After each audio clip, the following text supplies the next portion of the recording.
Greetings, Master Detective. The disappearance of George Pritchard 8 days ago has caused an upheaval in the royal family. Not only is he a valuable employee, he is also a dear friend of mine. His last known location was Huxley's boarding house. George has always been interested in obscure historical places. Though they are never without peril, I fear for his safety. The task of finding him falls to you, Master Detective. Sincerely yours, the Queen.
Come on, Sebastian! I can't start the van on my own! I'm not wasting my time on that rattletrap of yours, Herr Benjamin. Hey! Hey, you! Can you lend me a hand?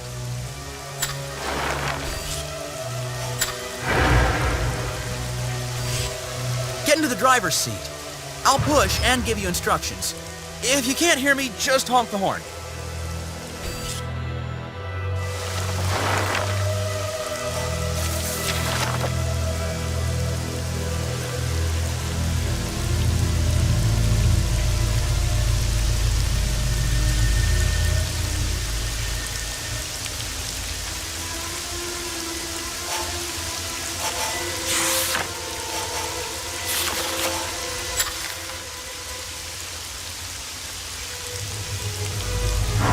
First, push in the clutch. Just put something heavy on it. Quick!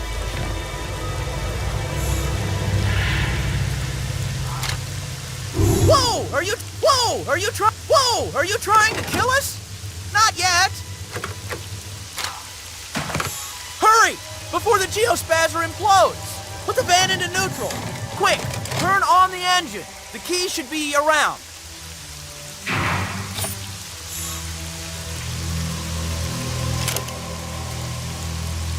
Oh, yes, it's alive! And no one exploded.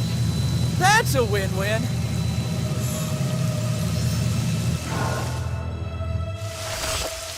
Listen, I have to tell you... Oh, whoops! It's dinner time. I have to run.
And so another soul wanders into Huxley's boarding house. I'm Mr. Harold, the landlord.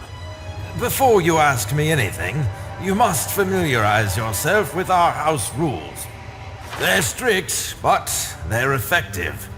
Many of our guests, whimsical as they are, find themselves much changed by the rules. Our patrons are all experts in their chosen field. Surely I'd remember a royal photographer. Of course, you're welcome to check the ledger yourself, Master Detective.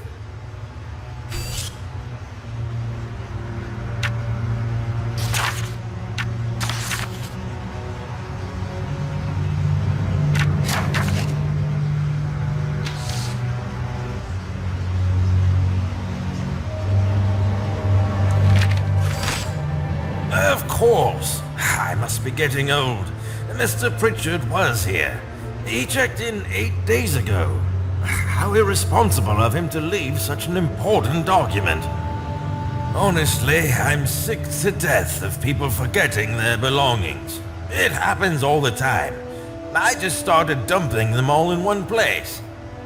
This key opens the donation box at the Angel's Feet. If Mr. Pritchard left anything else behind, that's where you'll find it.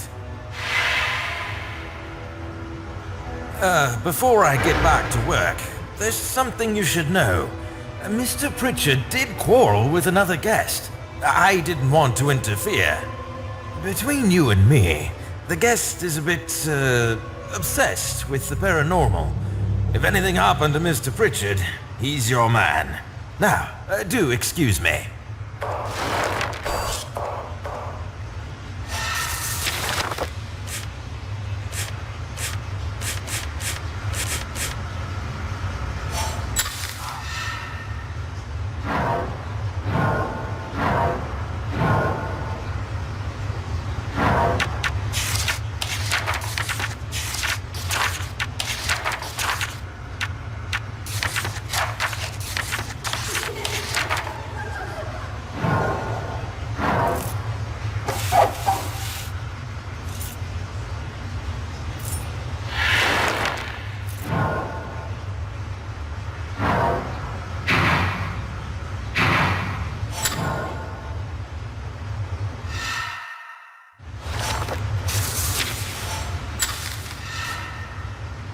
I will not allow you to interrupt dinner before its end at 8:30. Besides, don't you have a box to unlock? I will not allow you to interrupt dinner. The common room is off limits. Guests gather there after dinner and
detective or no, the rules are quite clear.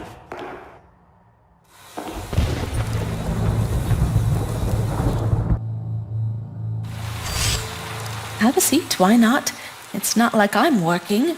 Between the writer's block and having to use that ancient typewriter, it's practically the Dark Ages around here. Sorry, that was a bit rude. I'm Rachel. I'm a writer from London. Mr. Harold called to tell me about a vacancy here. Hey, you're a detective. Maybe you can help me make some sense of this.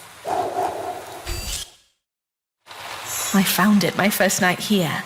This house is certainly full of mysteries, isn't it?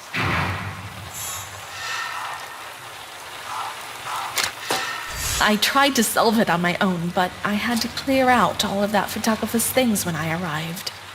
Talk about a mood killer.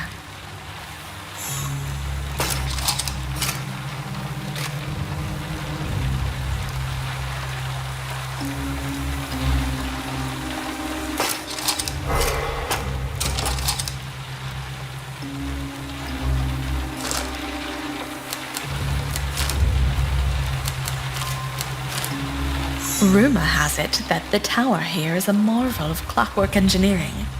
If that's true, I suppose a lot of experts would do just about anything to study it.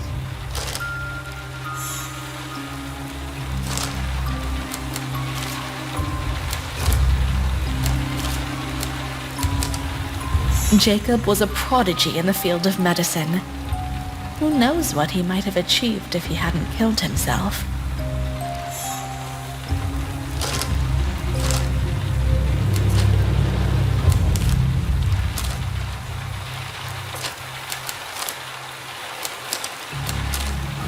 Wow, would you look at those stones? They must be worth a fortune. Jacob obviously spared no expense.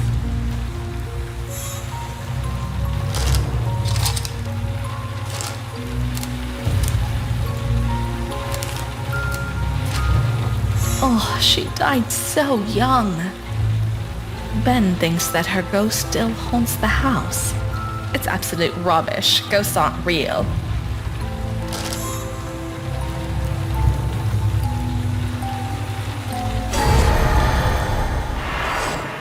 You're wrong. Meredith is still alive. Well, I mean, sort of. Her ghost is, anyway. I'll prove it. Oh, wonderful. It's Ben. That's my cue to go to bed. Good night.